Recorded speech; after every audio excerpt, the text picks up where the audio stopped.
Hello student, आप सभी लोगों का महादेव जी के क्लास में स्वागत करता हूं। आज हम आपको पढ़ाने वाले हैं पूर्ण स्वराज के बारे में बताने जा रहा हूं। किसके बारे में? पूर्ण स्वराज के बारे में बताने जा रहा हूं। चलिए आइए देख लेते हैं पूर्ण स्वराज।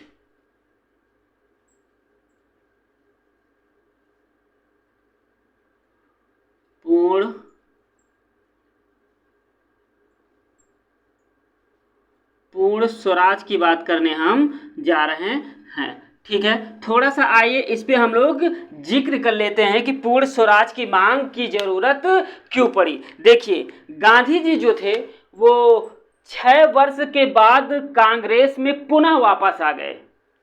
6 वर्ष तक गांधी जी कांग्रेस से बाहर होकर के कार्य कर रहे थे, लेकिन 6 वर्ष बाद गांधी जी पुनः कांग्रेस में फिर से वापस आ गए। और उस समय कांग्रेस का कलकत्ता अधिवेशन 1928 में गांधी जी ने इसी अधिवेशन में फिर से भाग लिया। गांधी जी ने देखा कि माहौल पूरा कांग्रेस का इधर उधर है। तब उन्होंने ये सोचा कि जो भारत में पहला कार्य गांधी जी ने ये किया कि जो उस समय जो जुझारू वामपंथी के लोग थे वो अपनी पार्टियां इधर उधर कर लिए थे। उन्होंने सभी को एकत्र किया और एकत्र करने के बाद उन्होंने एक लक्ष्य निर्धारित किया। अगला अधिवेशन 1929 में लाहौर में किया जाता है। कांग्रेस का अगला अधिवेशन 1929 को लाहौर में बुलाया जाता है।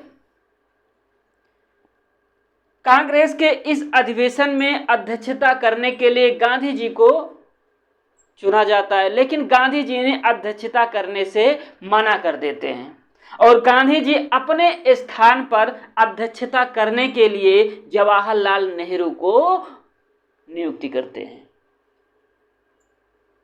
जवाहरलाल नेहरू कांग्रेस के 1929 लाहौर अधिवेशन के अध्यक्ष बनाए जाते हैं और इन्होंने अपने अध्यक्षीय भाषण में जवाहरलाल नेहरू ने ये कहा कि इसके पहले जो नेहरू रिपोर्ट जो लागू की गई थी, सरकार ने उस पर कोई क्रिया प्रतिक्रिया नहीं की, इसीलिए अब से नेहरू रिपोर्ट की जितनी भी मांगे थी वो समाप्त हो चुकी हैं। अब से जो हमारा लक्ष्य होगा, कांग्रेस का जो लक्ष्य होगा, पूर्ण स्वराज, पूर्ण स्वतंत्रता की मांग, पूर्ण स्वतंत्रता की मांग करते हुए लाहौर अधिवेशन में जवाहरलाल नेहरू ने अपने अध्यक्षीय भाषण में कहा। जवाहरलाल नेहरू ने अपना लक्ष्य तो निर्धारित कर ही चुके थे कि स्वाधीनता का लक्ष्य ही हमारा अंतिम पायदान है। पूर्ण स्वतंत्रता इस अधिवेशन में डिसाइड हो चुका था कि चलो ठीक है, कांग्रेस के लाहौर अधिवेशन 1929 में पूर्ण स्वतंत्रता की मांग जवाहरलाल नेहरू के अध्यक्षीय भाषण में कहा गया। यह पूर्ण सहमति के साथ इस प्रस्ताव को पास किया गया कि अब से हमारा जो इस कांग्रेस का जो लक्ष्य होगा, पूर्ण स्वतंत्रता होगा। इससे कम अब हमारा लक्ष्य कुछ नहीं होगा। और इसी अधिवेशन में यह भी कहा गया कि अगर सरकार हमारी मांगे नहीं मानती है तो हम इसके बाद सविनय अवज्ञा आंदोलन शुरू कर देंगे। और इसकी जो जिम्मेदारी सौंपी गई वो गांधी जी को इसकी जिम्मेदारी सौंपी गई। समझ रहे हैं मेरी बात? अब कांग्रेस के लाहौर अधिवेशन में ये तो डिसाइड हो ही चुका था कि अब जो हमारा टारगेट होगा वो पूर्ण स्वराज होगा। पूर्ण स्वराज का सभी लोगों ने, जैसे एक समारोह होता है, समारोह पूर्वक सभी ने इस प्रस्ताव का स्वागत किया। 31 दिसंबर 1929 को मध्यरात्रि को 1 घंटा बजा। ठीक है, और कांग्रेस के कलकत्ता अधिवेशन जो 1928 में हुआ था, इसमें यह बताया गया है कि जो अंग्रेजों द्वारा जो दिया गया जो अल्टीमेटम तारीख थी, अब वो समाप्त हो चुकी है। ठीक है, समाप्त होने के बाद जब जवाहरलाल नेहरू ने रावी नदी के तट, लाहौर में रावी नदी के तट पर झंडा फहराया और स्वाधीनता दिवस की बधाई दी सभी को। 2 जनवरी 1930 को, कब? 2 जनवरी 1930 को कांग्रेस की एक बैठक बुलाई जाती है। उसमें ये निर्णय लिया जाता है कि हम लोग हर साल 26 जनवरी 1930 से पूर्ण स्वाधीनता दिवस मनाने का निश्चय करते हैं। तब से लेकर के आज भी 26 जनवरी को गणतंत्र दिवस के रूप में हम मनाते हैं।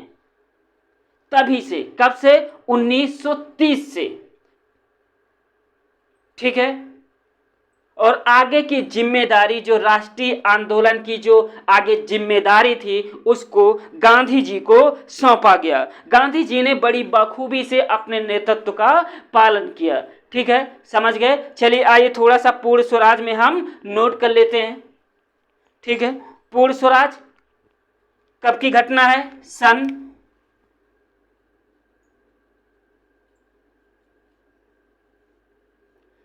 1929 कांग्रेस अधिवेशन,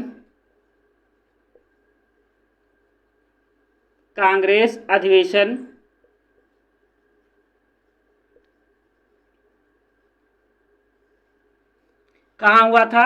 लाहौर में। कांग्रेस अधिवेशन कहाँ हुआ था? लाहौर में। अध्यक्ष कौन थे? अध्यक्ष किसे बनाया गया? जवाहरलाल नेहरू को। जवाहरलाल नेहरू, जवाहरलाल नेहरू को अध्यक्ष बनाया गया। अब बात कर लेते हैं कुछ महत्वपूर्ण फैक्ट जो आपके एग्जाम के बेस से इंपॉर्टेंट है। चलिए, पहला पॉइंट हमारा क्या होगा?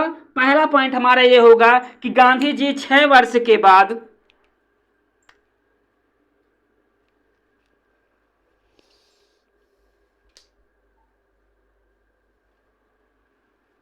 गांधी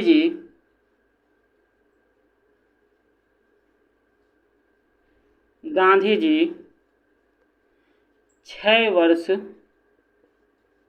के बाद 1927 में राजनीति में पुनः लौट आए।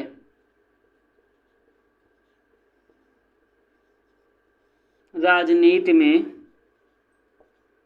पुनः लौट आए।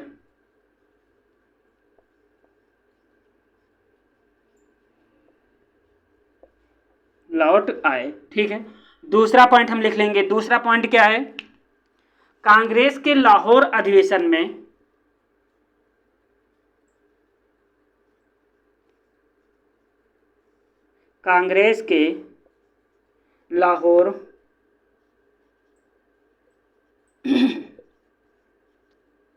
लाहौर अधिवेशन में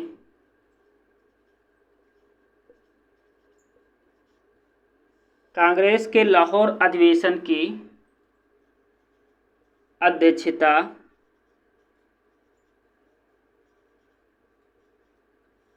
जवाहरलाल नेहरू ने किया था।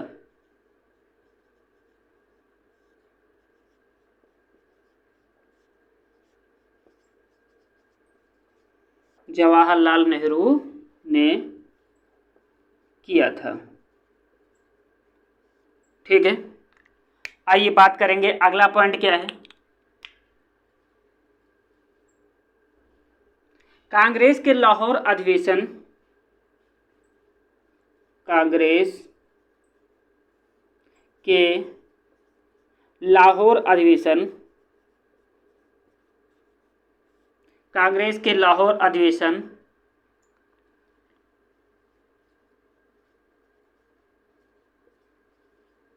कांग्रेस के लाहौर अधिवेशन 1929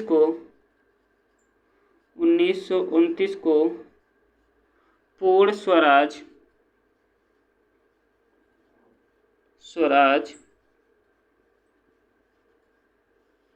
का प्रस्ताव पास हुआ।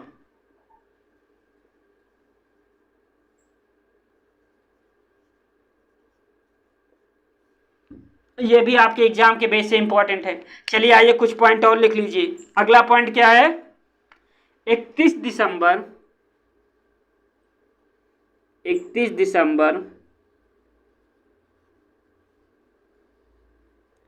1929 को 1929 की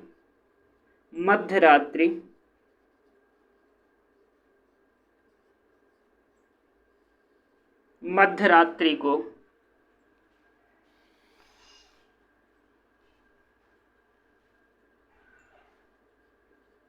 लाहौर के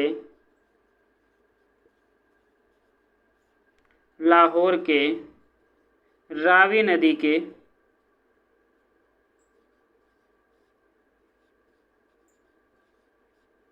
लाहौर के रावी नदी तट पर जवाहरलाल नेहरू ने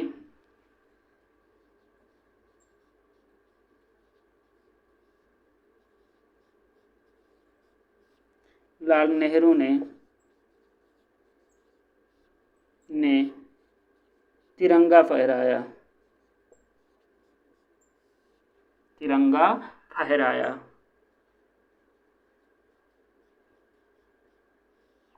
ठीक है, एक पॉइंट और लिख लीजिए।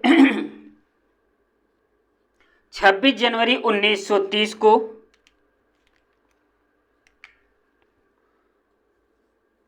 26 जनवरी 1930 को 26 जनवरी 1930 को संपूर्ण देश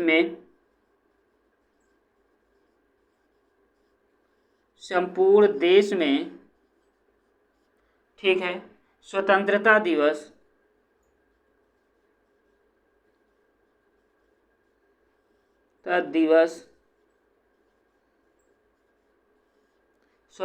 दिवस मनाने की घोषणा की गई।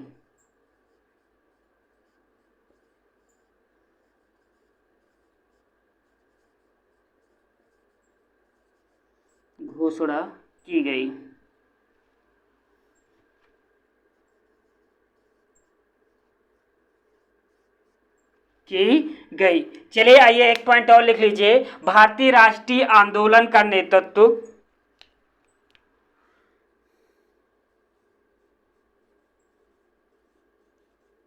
भारतीय राष्ट्रीय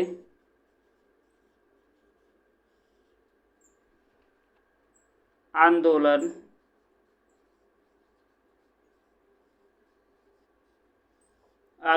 का नेतृत्व गांधी जी को सौंपा गया।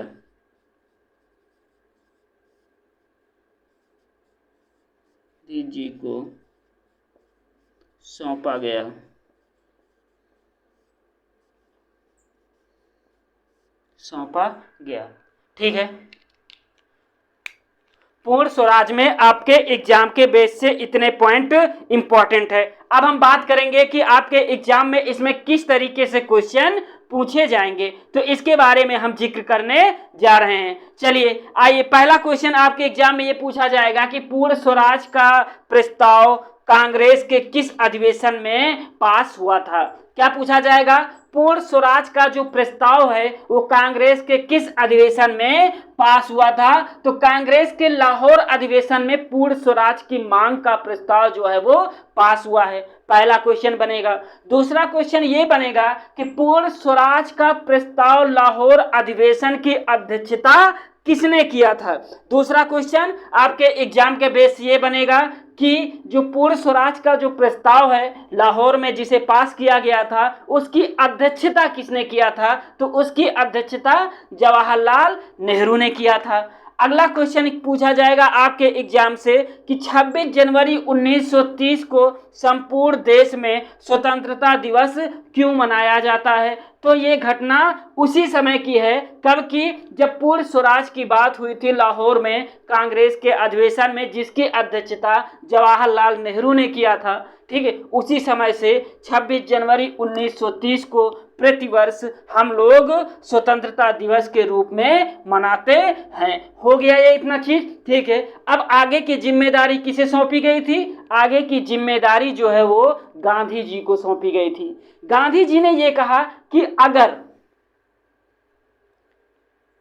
हमारे आंदोलन का ध्यान, अगर अंग्रेज हमारे आंदोलन की तरफ अगर अंग्रेज ध्यान नहीं देती है, तब हम फिर से क्या कर देंगे? सविनय अवज्ञा आंदोलन स्टार्ट कर देंगे। लेकिन इसके पहले गांधी जी ने उस समय जो वायसराय थे जिनका नाम था लॉर्ड इरविन, और जो ब्रिटेन के प्रधानमंत्री थे उनका नाम था रैमजे मैकडोनाल्ड, इन दोनों लोगों के सामने गांधी जी ने अपनी कुछ बातें रखी कि ऐसा है, हमारी ये बातें हैं, इसको आप मान लीजिए। इसी बातों को हम 11 सूत्री मांगों के नाम से जानते हैं। गांधी जी के 11 सूत्री मांगों के नाम से जो इन्होंने वायसराय और ब्रिटेन के प्रधानमंत्री के सामने इन्होंने जो अपनी बात रखी थी, उसी को हम 11 सूत्री मांगों के नाम से जानते हैं। अब बात करते हैं कि इन्होंने इनके सामने कौन कौन सी मांगे रखी थी, इसके बारे में हम जिक्र करने जा रहे हैं। गांधी जी ने इरविन के सामने ये कहा कि पहली बात, जो सेवा और सिविल और भू राजस्व, क्या क्या? सेवा, सिविल, मतलब सिविल का मतलब ये होता है कि जो सिविल सर्विसेज में उस समय जो लोग सर्विस कर रहे थे, ज़्यादातर तो ब्रिटेन के ही लोग थे, इनकी आय में कटौती किया जाए, मतलब इनकी सैलरी जो है उसमें 50% किया जाए, और जो भू राजस्व है उसमें भी कटौती 50% किया जाए, और सेना की जो सैलरी है, सेना के क्षेत्र में जो व्यय किया जाता है उसमें भी 50% किया जाए। गांधी जी ने ये देखा कि यहाँ पे जो शराब के उसमें लोग परेशान हैं, ठीक है, शराब की वजह से लोगों का घर उजड़ जा रहा है, शराब की वजह से लोग रोड पे आ जा रहे हैं, और इसका फायदा जो है वो ब्रिटिश सरकार उठा रही है। गांधी जी ने ये कहा कि ऐसा करिए कि आप जो शराब है ना, शराब पर पूरी तरीके से पाबंदी लगा दीजिए कि भारत में ना शराब बनेगी ना कोई शराब पिएगा। और इन्होंने ये कहा कि जो हमारे राजनीतिक के जो कैदी हैं, जो राजनेता हैं, ठीक है, जिन्होंने देश के लिए उच्च बलिदान दिया है, जिनको आप लोगों ने बंदी बना लिया है, जेलों में डाल दिया है, पहली बात आप इन लोगों को भी रिहा किया जाए। गांधी जी के मांगों में ये भी शामिल हुआ। इन्होंने कहा जो गुप्तचर विभाग है, किसी को चाहे पकड़ लेती है, किसी को चाहे जेल में दे देती है, गलत इन्फॉर्मेशन पहुंचाती है, इस पे थोड़ा सा रोक लगाया जाए, क्योंकि ये सही नहीं होता है। किसी को भी इन्फॉर्मेशन, झूठी रिपोर्ट, झूठी गवाही, झूठे उस पर जो आपका ये जो खुफिया विभाग है, इस पर थोड़ा सा कंट्रोल किया जाए। अगली बात इन्होंने कहा कि हमारे देश में नमक बनता है, और हमारे देश में नमक बनने के बावजूद भी हम ही से उस पर टैक्स लिया जाता है। तो एक काम करिए कि जो नमक कर है आप लोग लेते हैं, इसको पूरी तरीके से नमक पर लगाए गए कर को आप समाप्त कर दीजिए, इस पे कोई टैक्स वेस्ट मत लीजिए, इसको लोगों को फ्री में यूज करने का परमिशन दीजिए। हाँ, अगली बात इन्होंने ये कहा कि जो भारतीय हैं, क्या कहा, जो भारतीय है इनके आत्मरक्षा के लिए, स्वयं के आत्मरक्षा के लिए इन्हें एक एक बंदूक प्रोवाइड किया जाए, जिसका लाइसेंस ब्रिटिश सरकार इनको उपलब्ध कराए, ताकि अपनी मुसीबत में इस चीज़ से वो बचने का प्रयास करे। इसीलिए उन्होंने कहा है कि जो स्वयं की आत्मरक्षा के लिए भारतीयों को बंदूक का लाइसेंस भी उपलब्ध कराया जाए। फिर इन्होंने ये कहा कि देखो भारतीय है और हमारे भारत में चारों तरफ समुद्र है नीचे की तरफ से, ये जो समुद्रों पे जो लोग कब्जा करके बैठे हुए हैं इसको आप हटाएं और समुद्र के तटों पर भारतीयों के लिए इसको सुरक्षा प्रदान करें, मतलब इसकी जिम्मेदारी भारतीयों को सौंप देनी चाहिए। ब्रिटिश सरकार ने कहा कि जो आप लोग कपड़ा उद्योग है ना, कपड़ा उद्योग, भाई हम लोग चरखे से काम कर रहे हैं तो क्या मतलब है कि आप हमारे चरखे को ही तोड़ दिया जाए। इसके लिए कपड़ा उद्योग को आगे बढ़ाने के लिए हमें सुविधाएं उपलब्ध कराई जाए, हमारा संरक्षण दिया जाए, हमको संरक्षण दिया जाए। इन्होंने कहा कि जो विनिमय की दर है इसको घटा करके एक शिलिंग, ठीक है, और 4 पैसे कर दिया जाए। गांधी जी ने ये अपनी जो 11 सूत्री मांगे थी ये उस समय के वायसराय लॉर्ड इरविन और ब्रिटेन के प्रधानमंत्री रैमजे मैकडोनाल्ड के सामने ये सारी बातें अपनी रखी। लेकिन गांधी जी के इन बातों पर ब्रिटिश सरकार ने जरा सा भी ध्यान नहीं दिया। ब्रिटिश सरकार ने जब इनकी बातों पे कोई ध्यान नहीं दिया तब गांधी जी ने ये कहा कि ऐसा है, सुनो मेरी बात, 14 फरवरी को हम क्या करेंगे कि साबरमती से कांग्रेस की देख रेख में हम सविनय अवज्ञा आंदोलन चलाने का निर्णय लेते हैं। अगर ब्रिटिश सरकार हमारी इन मांगों की तरफ अगर कोई ध्यान नहीं देती है तो हम 14 फरवरी 1930 को साबरमती से कांग्रेस की देख रेख में हम क्या करने वाले हैं, सविनय अवज्ञा आंदोलन शुरू करने वाले हैं। ठीक है, आइए थोड़ा सा इसको नोट कर लेते हैं कि गांधी जी के 11 सूत्री मांगों के बारे में हम बात कर लेते हैं। भाई नोट कर लेते हैं, कभी कभी एग्जाम में आ जाता है, सीरियल वाइज ही चल रहा है। ठीक है, चलिए आइए, क्या गांधी जी के 11 सूत्री मांगे।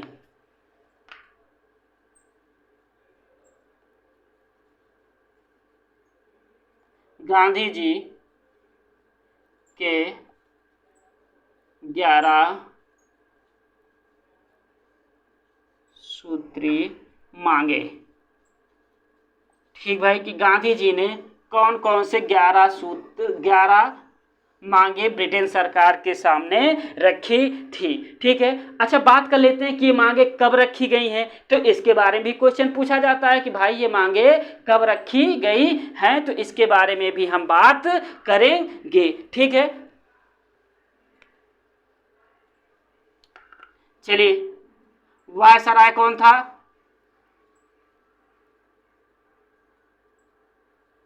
Viceroy Lord Irwin.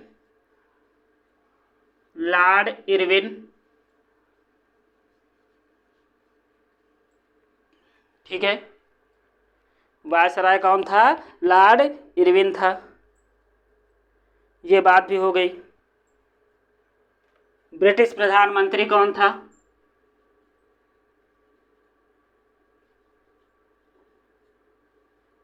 ब्रिटिश प्रधानमंत्री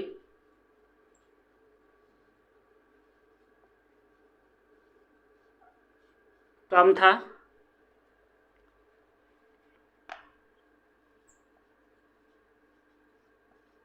रैमजे मैकडोनाल्ड।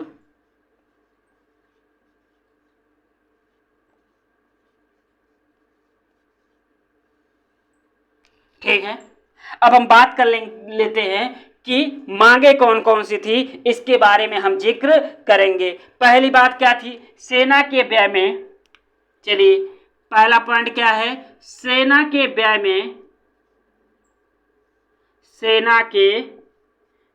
में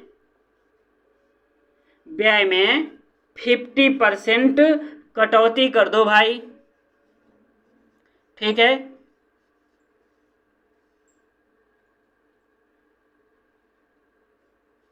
कटौती होनी चाहिए। दूसरी बात क्या है, इन्होंने कहा है कि सिविल सेवा के वेतनों में,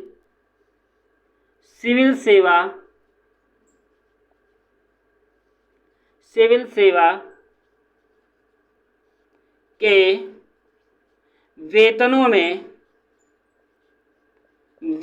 में 50% कटौती करो, क्योंकि ज़्यादा आप व्यय सेना के खर्च में लगाते हैं और इधर हम लोगों का नुकसान होता है। ठीक है, 50% कहाँ कटौती करो? सिविल सेवा के वेतनों में।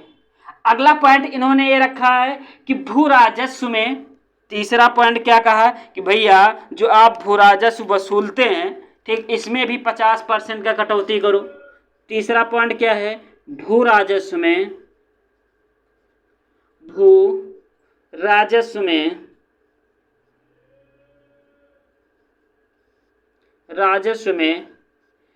50% की कटौती करो।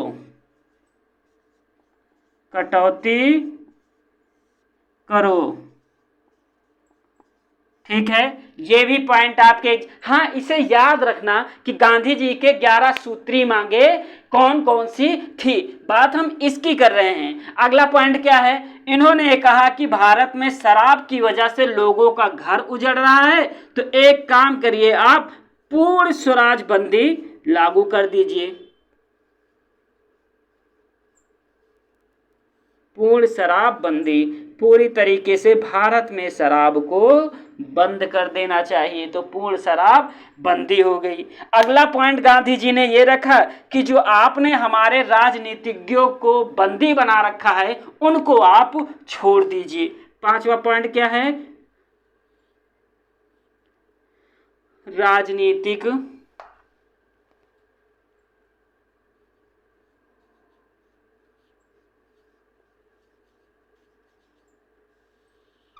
राजनीतिक बंदियों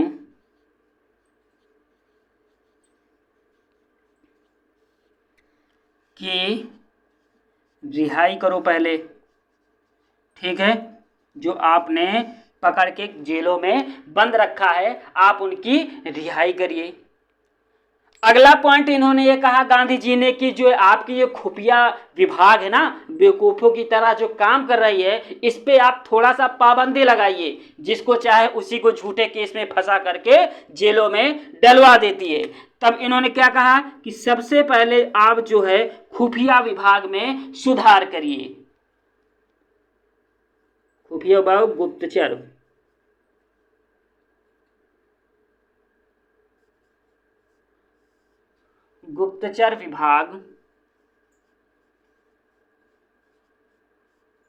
विभाग में सुधार। गुप्तचर विभाग में पहले आप सुधार करिए। ठीक है, अगली बात इन्होंने ये कहा कि ऐसा है, भारत नमक हमारे देश में बनता है और टैक्स आप लोग लेते हैं बिना कुछ किए हुए। तब इन्होंने कहा है कि नमक कर को समाप्त करो। आठवां पॉइंट क्या है? नमक कर को समाप्त करो। नमक कर समाप्त करो। समाप्त करो, बहुत हो चुका। ठीक है, नमक कर भी आप लोग क्या करो? समाप्त हो चुको, क्योंकि आप लोग इसमें ना कुछ भी नहीं करते हैं फिर भी भारतीयों से नमक कर वसूल करते हैं। अगला पॉइंट इन्होंने क्या कहा? गांधी जी ने अपनी अगली बात में इन्होंने कहा, कौन सा? 9वां पॉइंट है कि भैया भारतीयों को आत्मरक्षा के लिए, भारतीयों को आत्मरक्षा के लिए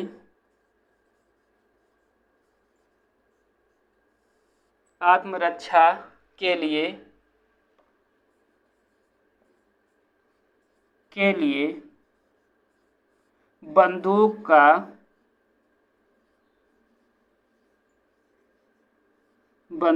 का लाइसेंस प्रदान किया जाए।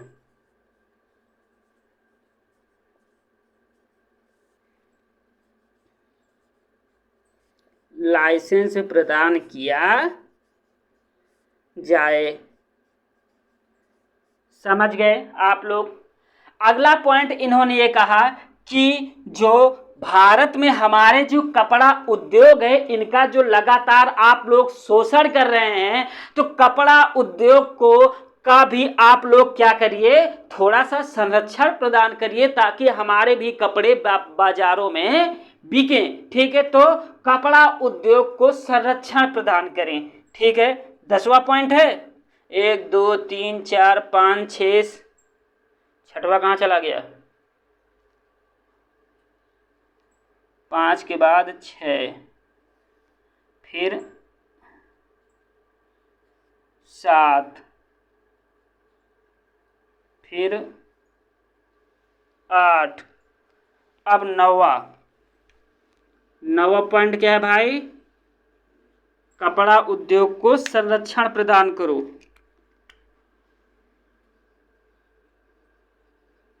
कपड़ा उद्योग को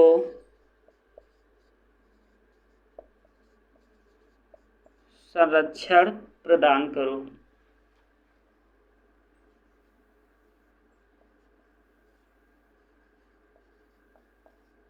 संरक्षण प्रदान करो। अगला पॉइंट इन्होंने ये कहा गांधी जी ने कि ऐसा है कि जो आप लोग ये विनिमय की दर घटा करके 1 शिलिंग 4 पेज कर दो।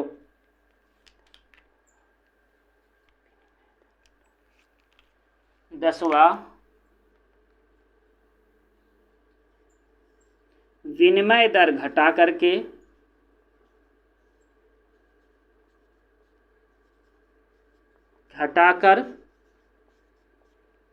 1 शिलिंग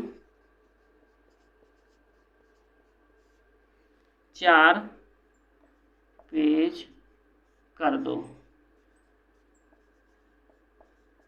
कितना हो गया भाई? 10 हो गया। एक क्या छूट गया इसमें ये छूटा गया कि गांधी जी ने ये कहा कि जो समुद्र है भारतीयों के लिए इसको सुरक्षा प्रदान किया जाए। भारतीय समुद्र तट केवल भारतीयों के लिए हो। 11, भारतीय समुद्र तट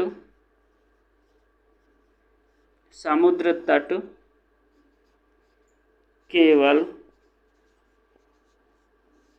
भारतीयों के लिए हो।